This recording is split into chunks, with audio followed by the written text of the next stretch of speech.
So many times we pull out the magazine, for Parks and Rec or for the Y or whatever you have around you. And okay, what do you want to sign up for now? What class are you interested in now? We do that to our kids, but we never really do that for ourselves. Flipping through there, what's interesting to me? What do I want to learn new?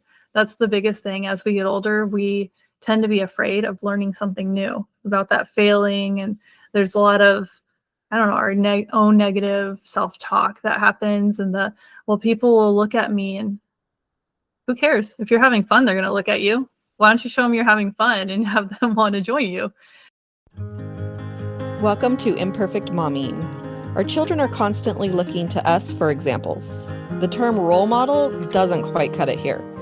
We are shaping their worldview with every move we make.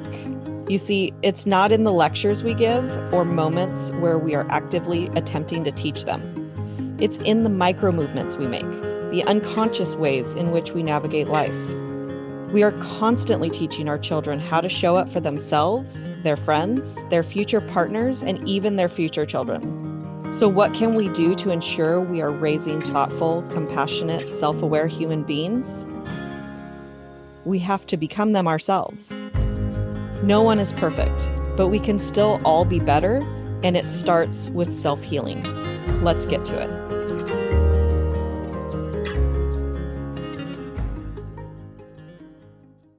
Welcome back to Imperfect Momming, and we have a very special guest today, Autumn Carter. Welcome to the podcast. I'm very special. Yay. Thank you. I'm excited to be on. So tell us a little bit about who you are and what you do.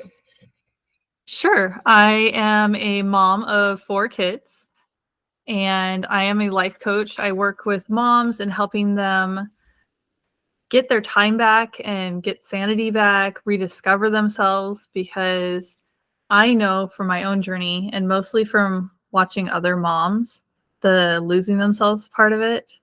I started to get there, but I never got as far as I've seen other moms get. And being a mom is hard. And as a society, we don't have enough in place to really support us. So I am hoping to be part of that support system that so many moms need, to really have the space to discover what hobbies do you like, what interests do you have. I noticed for myself and from other moms, but in this case, mostly for myself, with each of my 4 children, my interests changed. I fundamentally changed, and I had to discover myself. And we can sometimes be so in the thick of it that we don't take the time to rediscover ourselves. And then we suddenly realize we are so different, and maybe our spouses haven't kept up with it, our significant other, and we just can easily lose ourselves. So that's why I work with moms. And my big milestone that I've had in my life is that I went back to school when my youngest was 17 months old. And I had a lot of learning and growth, self-development during that time.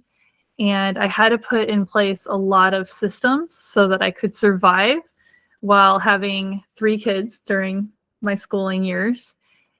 Maintaining a house. 2 of our dogs passed away, and we had 2 puppies come in after that because I couldn't handle the thought of not having a dog and getting used to that and just never going back to dog life. So I want to share these systems that I put in place for myself, but in a way that can easily be changed to exactly what that person needs. So that is my main program right now, with other programs in the works that are going to be mini programs that lead into that one. I know for me, I tend to be one of those people that I don't want to buy the most expensive program until I know that I can trust you and that it's going to be beneficial for me. So that's why I want to do the mini offers that lead up to it for those. So that was a long spiel about me and what I do. Yeah, no, you touched on a couple of topics that are some of my favorite topics, like rediscovering yourself or discovering yourself for the first time when you become a mom, because I know that that's something that women struggle with. I know it was something I struggled with. and as well as organization. And I think that you're organized on a level that I aspire to be. But organization is something that I absolutely love to do, is just having these systems in place that are that what I think people don't realize maybe is that when you have your systems in place is you don't actually have to think as much. Mm-hmm.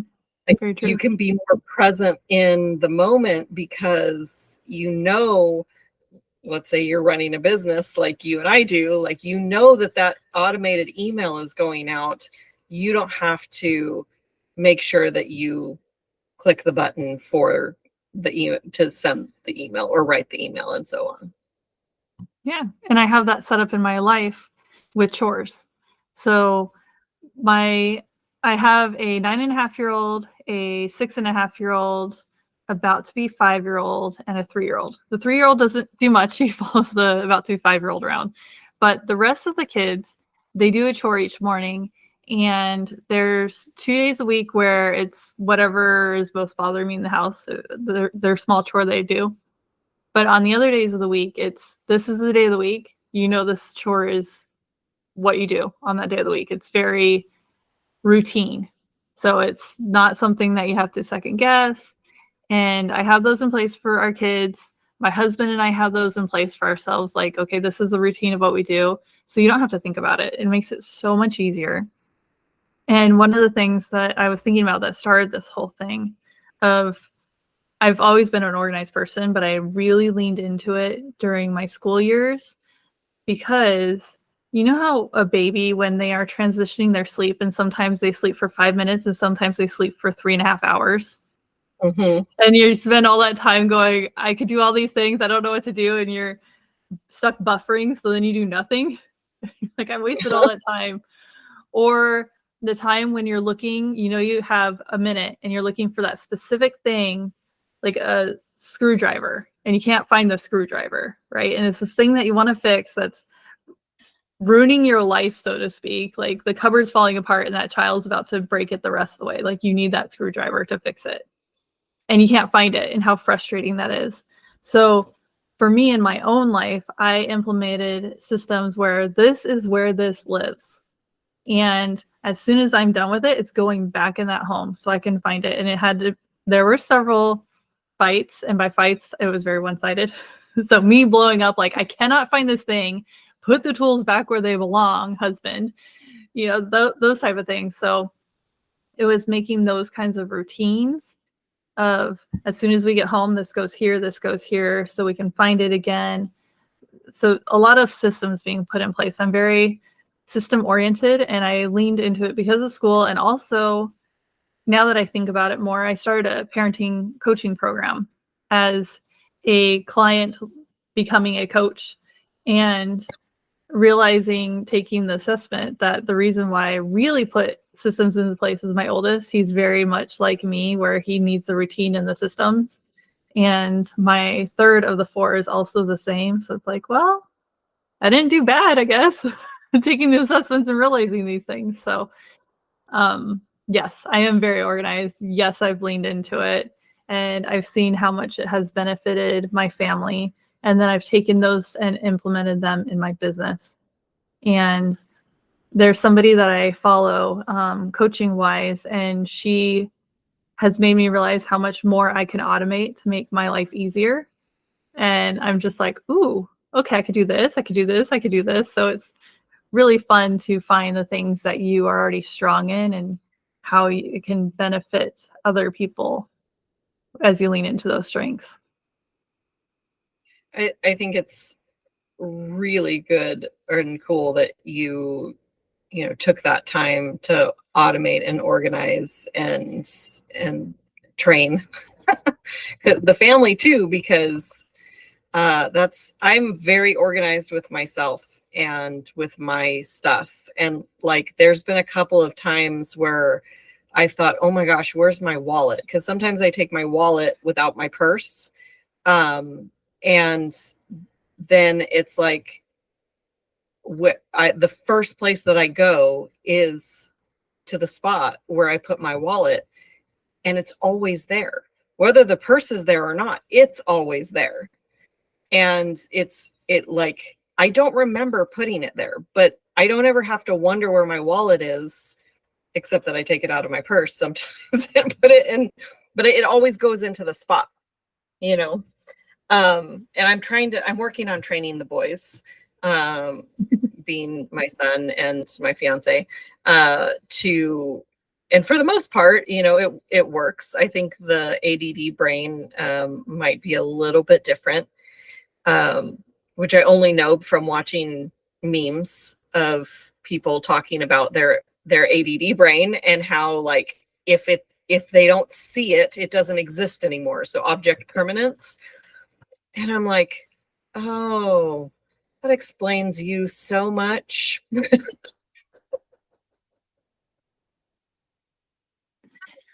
Well, another one thing that will help when your son starts driving. Well, my driver's license right on top of it. Someone must have messed with this because my credit card used to be on top. It changes order. Okay. But I just leave the house with this and my keys. And my card's right there. I'm good to go. But that will be helpful for your son when he starts driving. I recommend that for her son lost his wallet. Yeah. Actually, that might be a good for him now. It's true. Because he's got his school ID and he lost it. He lost it once, maybe twice this year, and I got it and I put it attached to a lanyard that is attached to his backpack. And so once that happened, then he didn't lose it anymore. But I think it would be even better if he had a phone case that had the wallet attached, because it's definitely a thing. So I also want to talk about the losing, unless you had more to say about the organization, but I'd like to talk about the losing your identity piece and kind of where do people start on figuring out. That's a question that I ask, and I know my answer, but it gets to the point. I was talking with a woman the other day. I think she had 6 kids, and she said that sometimes she's all 6 kids are gone now, that the younger 2 are like 11 and 12, so they're sometimes with their friends, and then the other kids are adults, and she's a single mom. And so she's like, when the kids are gone, I don't know what to do with myself. And one time I just got in the car and drove because I didn't know what else to do. And I asked her, I was like, well, do you remember like what you did before you were a mom? Like, what did you do for fun, or what did you do as a hobby? Like, she's like, I couldn't tell you. So how do you support moms in figuring out like who they are again? So my main program, Reclaim Your Time, actually has some worksheets that go all around hobbies. And I have another program that's for stay-at-home moms who want to return to work. And we also talk about that because that's a really great starting place of what are your interests, and going through that worksheet. And there's a ton of different questions, and yes, no, like, just, you can either yes, no, or just check mark. When I went through it, it's something I check marked. And it's actually a worksheet that is from where I got my certification to be a life coach. So it's not my own. I have made modifications to a lot of those worksheets. That one I have not, because I really like it. But it is a long one. It's several pages worth.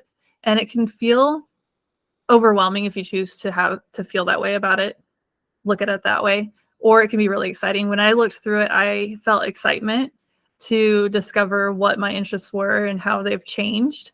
And it was interesting, the parts that I already knew about myself, like, oh, okay, those parts haven't changed. But some of the other ones, just realizing how much I changed from having children. And I started my life coach certification right after college. So just going from that to that and just seeing, okay, now that I have time for hobbies, what are they now? So I really like that. And that actually will end up being a mini program is just discovering your hobbies, because I interviewed somebody. I focus on the 8 dimensions of wellness as like the core of my coaching. And for starting my own podcast, I started with each of the 8 dimensions of wellness. And I interviewed somebody about what was the dimension on? I'm trying to remember the dimension. It'll come back to me later.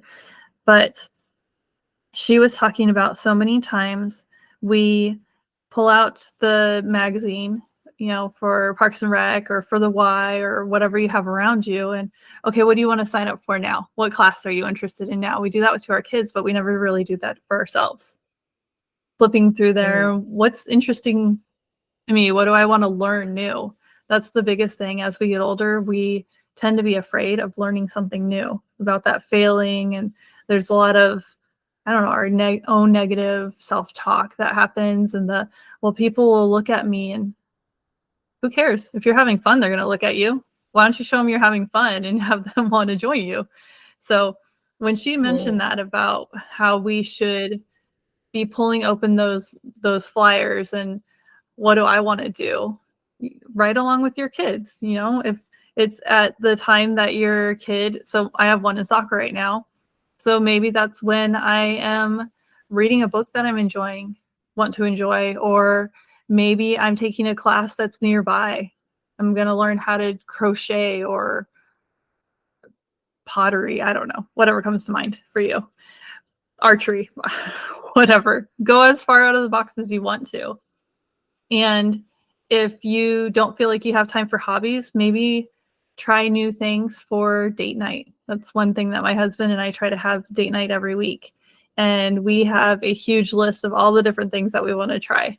And for some of the things that he wants to try, his brother moved here a year ago, and it's like, maybe you go on a bro date. You go try that. I don't really want to go throw axes. You guys go do that and have fun. And they did. And we continue going down the list of, let's try these new things. Oh, that was fun to try one time. Or, oh, we're going to go back and try that again.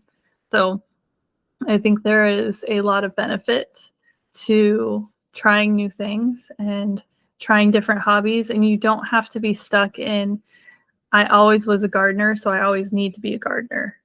Or I always was a bookworm, so I still need to be a bookworm, or whatever your old identity is. You can try it on again, but if it doesn't fit, try something else. Yeah. I think that that's something that I probably struggled with, is that, and I know I struggled with it because I had stopped writing before I was even pregnant with my son for a different reason. And then it was, 12 years I went without writing. So my son was, 7, 8, 9, somewhere around there. And I was talking to my coach about like this desire to start writing again, but I was scared because the way that I used to write, I would get into the zone and literally not know what time it was, and suddenly it's 3 a.m. And as a mom, if you're going to pick your kid up from school, like you can't exactly do that. And so it was really kind of simple that she was like, well, could you set an alarm on your phone? And I was like, yes, I could, but that I would have stayed stuck in the I can't because what if? And I think that a lot of people stay in the I don't know of what can I do for fun, or what do I like to do outside of being a mom, or whatever. And they don't go through, the, like what you were suggesting for the why and whatnot. I sort of have the opposite problem. I'll go on Meetup and I'm like, I want to do this and I want to do this, and then I want to do this, I want to do this. And then when it comes time to actually going and doing the thing, I'm like, I don't really want to. Maybe that's your gauge, is when it's actually time. Do you want to? Mm-hmm. Yeah. Because there's definitely things that I go to come hell or high water, but the other things not so much. So yeah, that's a good indicator. What was something that you discovered about yourself that surprised you when you were on this discovery journey? So my biggest discovery journey was college. So I'm just going to talk about that the whole time, apparently. For me, it was learning the 8 dimensions of wellness, of having that be a fountain of youth, so to speak. There is a lot of data regarding the social wellness aspect of this dimension. If you, as you are getting older, are not forming new friendships or maintaining old friendships, that right there is one of the bigger factors for Alzheimer's and dementia. And there's science that backs this up, so look it up. But that right there, it helps pull you out of depression and so many other things. You have people checking on you. You're learning things from conversing with other people. You are continuing to form boundaries and maintain boundaries with other people. There's so many parts of it. So there is the social wellness, there's physical, there's intellectual, which I think is the one that I was interviewing her on, was intellectual.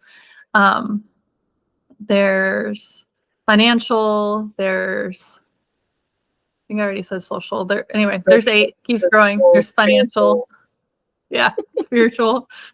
When I'm under the gun, I'm like, I forget them all. They're right here on the wall behind me. You can only see some of them, but all of these dimensions play a role. They're kind of like a Venn diagram where they overlap. And as one gets better, they pull up the others. And as one gets neglected, the others start to fall down. And it's amazing to see that the people who are living to 100 and living to 100 with vitality, not barely crossing the finish line with an oxygen mask and, a walker, wheelchair.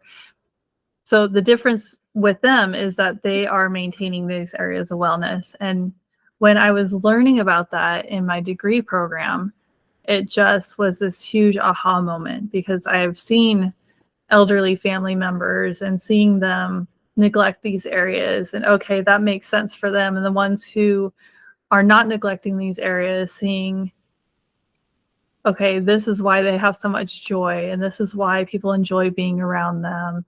It's kind of that magnetism type thing. Mm-hmm. And when I was little, having that, I want to be more like them because I really see how much joy they have. And now seeing the reasons why, backed by science, and seeing, okay, it's because they're maintaining all of these things. It just made so much sense to me. And it was one of those things where in the class description, if anything about wellness was mentioned, I was signing up for it, whether or not it had to do with my degree program. Thankfully, most of it did, because my degree is in applied health. But it was so impactful for me that is the reason why my coaching practice is wellness in every season playing off my name, Autumn. But the whole idea of wellness and using these, I have a self-assessment that's similar to yours, but it's the 8 dimensions of wellness instead of peace, and really discovering where are you at, where do you want to be. And then all of my programs are kind of based off of each dimension of wellness. That if we can feel when we're out of balance. And have you ever had that where you don't feel right within yourself, but you don't know why? Yep. Really go back to, for me, the basics would be the 8 dimensions of wellness. And okay, well, what am I neglecting in each area? How am I feeling about each area of my life? Okay, what do I need to do differently? And that goes along with when we had a coaching session together and you were coaching me doing the energy audit, right? Like what things am I doing that are bringing me energy, and what things are depleting those? And there's so many times where we're just going through the motions because it's habitual, right?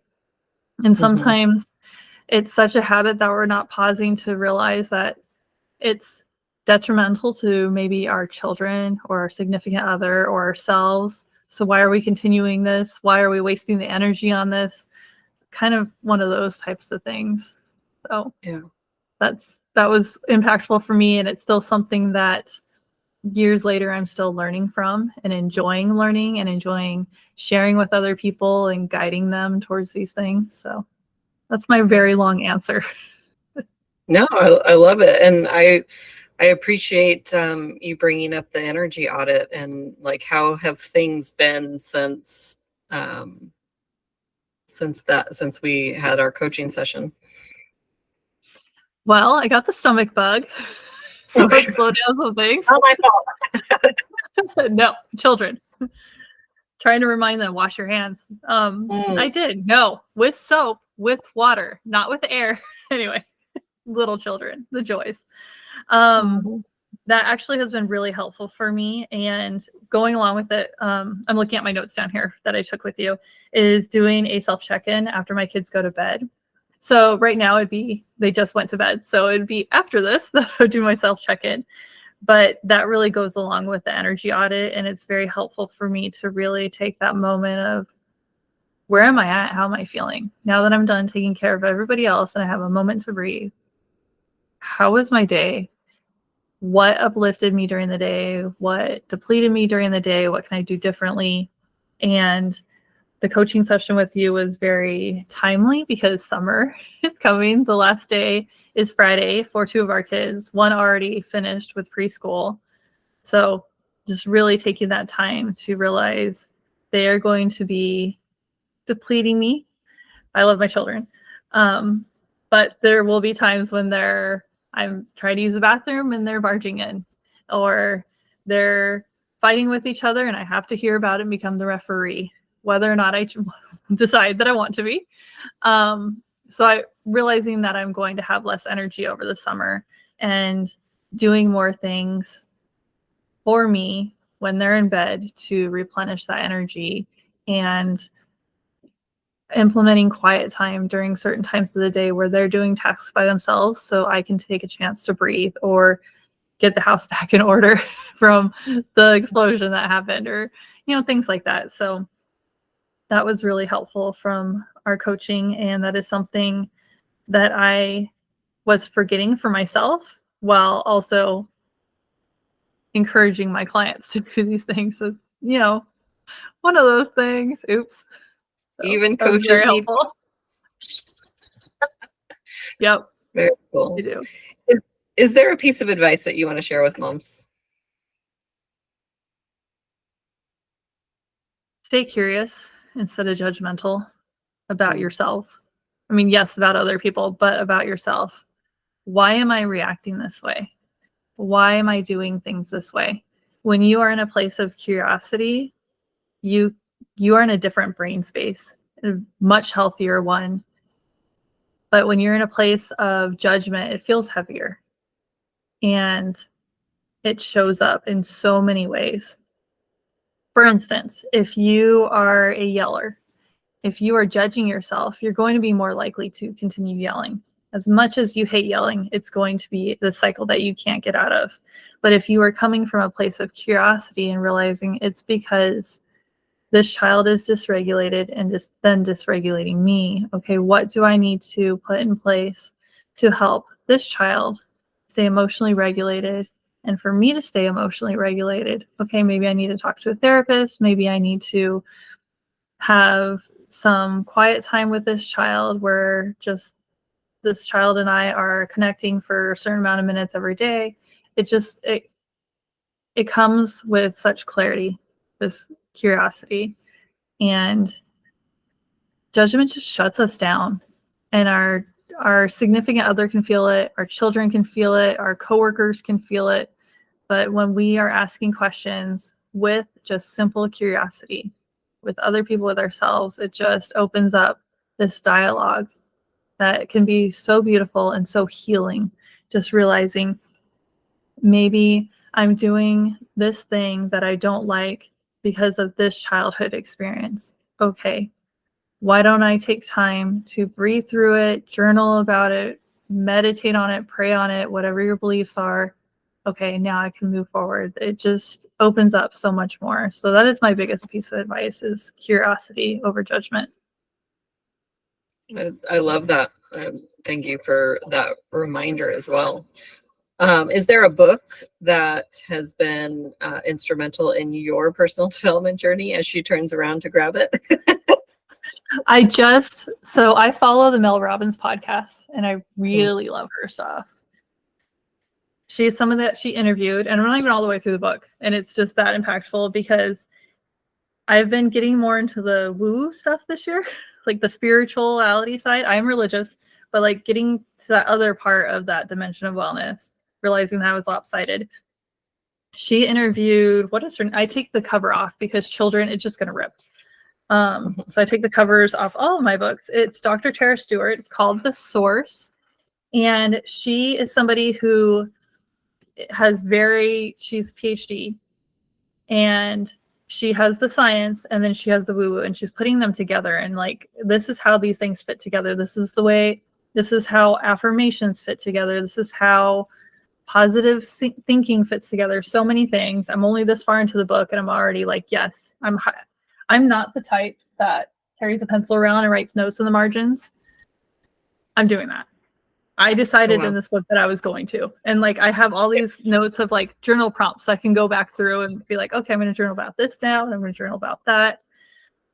But she took so many of the things that I learned in college and I've learned in the school of life and put them in a way that makes sense. It's easy to understand.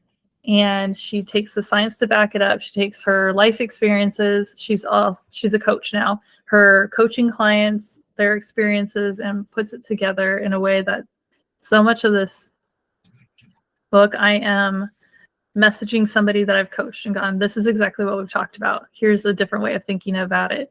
Or I've done that for myself or friends and family. And okay, this makes sense because of this. Or I've had aha moments on things that I have started to think about, but I can't quite get it to click.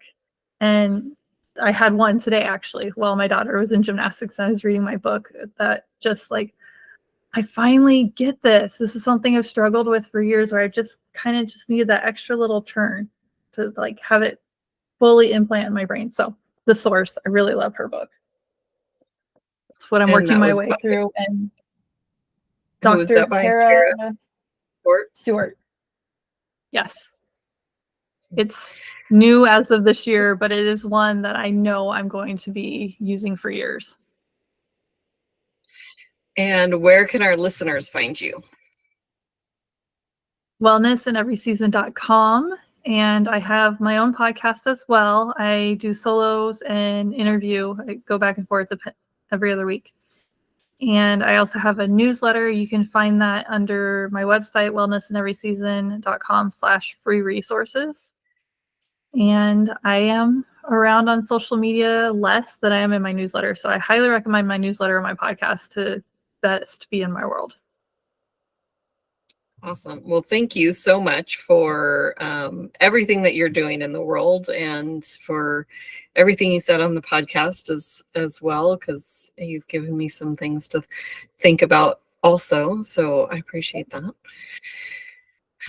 And we will have another episode of Imperfect Momming for you all coming next week. And until we meet again, keep healing. Bye, guys.